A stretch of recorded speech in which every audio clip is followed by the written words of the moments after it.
Hello everyone, welcome back to my channel Puja's cooking diary. Puja's cooking ডায়েরিতে আপনাদের সবাইকে স্বাগত জানাই। আপনারা নিশ্চয়ই সবাই খুব ভালো আছেন, আমিও ভীষণ ভালো আছি। তো আজকে আমি আবার চলে এসেছি একটা নতুন রেসিপি নিয়ে। স্ক্রিনে দেখে তো আপনারা বুঝতেই পেরেছেন আজকে ভোলা মাছের কারি বানাবো। তো দেরি না করে ঝটপট রেসিপিতে চলে যাওয়া যাক।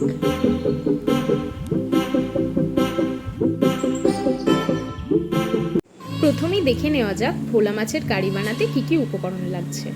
লাগছে পেঁয়াজ কুচি, লাগছে টমেটো কুচি, লাগছে কয়েকটি কাঁচা লঙ্কা এবং ধনেপাতা। এই রান্নাটির জন্য খুব বেশি উপকরণের প্রয়োজন নেই। প্রথমেই আমি এখানে 500 গ্রাম বা হাফ কেজি ভোলা মাছ নিয়েছি এবং কেটে ধুয়ে ভালো করে জল ঝরিয়ে রেখেছি। এবার এর মধ্যে দিয়ে দিচ্ছি হাফ চা চামচ নুন, দিয়ে দিচ্ছি হাফ চা চামচ হলুদ গুঁড়ো। এবার ভালো করে নুন এবং হলুদ মাছের গায়ে ভালো করে মাখিয়ে নেব।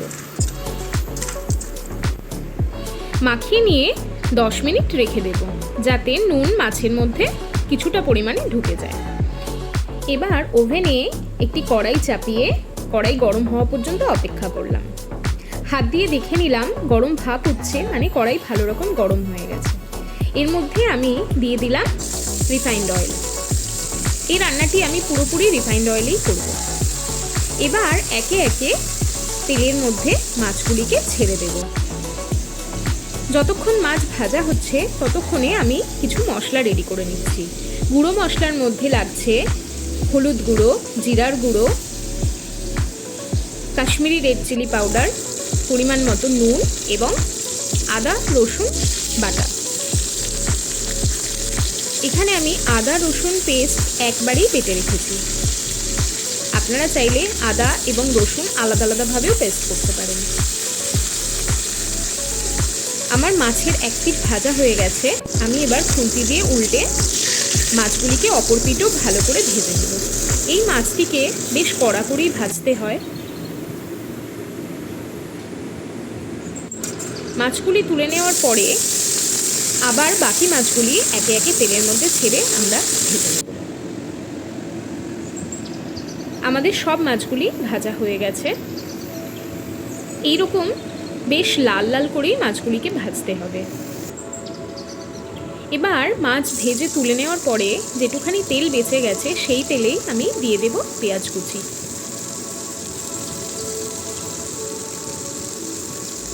আমি এখানে আলাদা করে আর তেল অ্যাড করলাম না।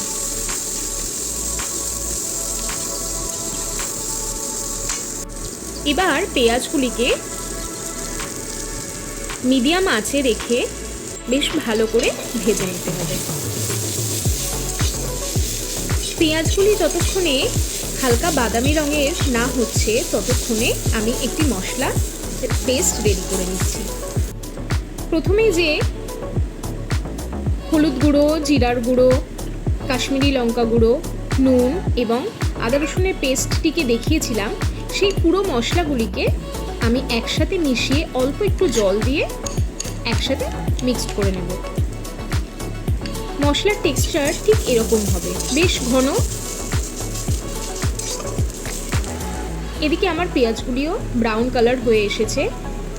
এই পর্যায়ে আমি কেটে রাখা টমেটোগুলিকে অ্যাড করে দেব।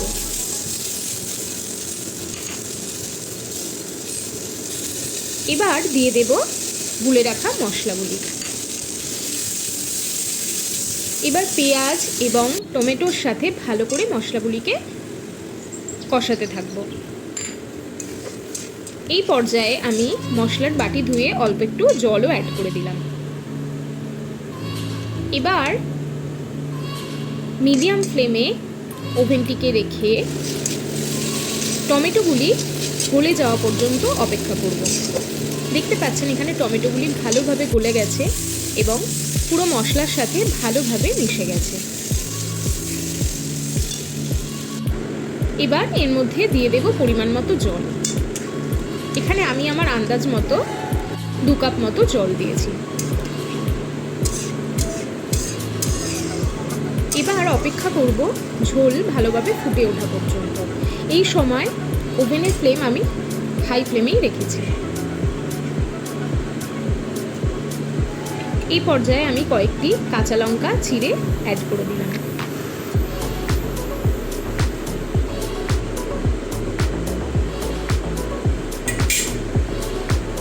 দেখতে পাচ্ছেন আমাদের ঝোল বেশ ভালোভাবে ফুটে গেছে।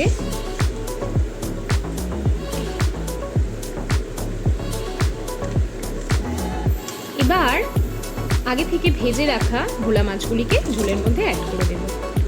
আমি ঝোল খানিকটা বেশি রেখেছি, কারণ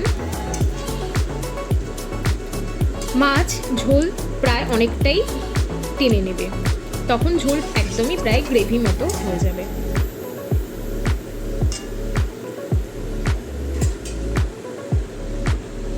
এখানে আমি আর 5 থেকে 7 মিনিট মতো মিডিয়াম ফ্লেমে ঝোলটিকে ফুটিয়ে নেব।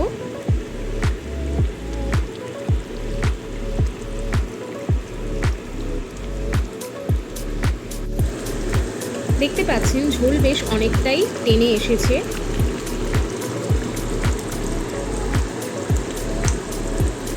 তো আমাদের ভোলা মাছের কারি একদম রেডি।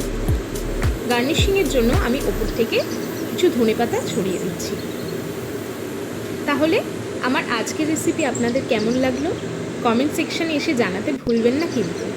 আর যদি আমার রেসিপি আপনাদের ভালো লেগে থাকে আমার চ্যানেলটিকে অবশ্যই সাবস্ক্রাইব করে দেবেন এবং পাশে থাকা বেল আইকনটি প্রেস করে দেবেন।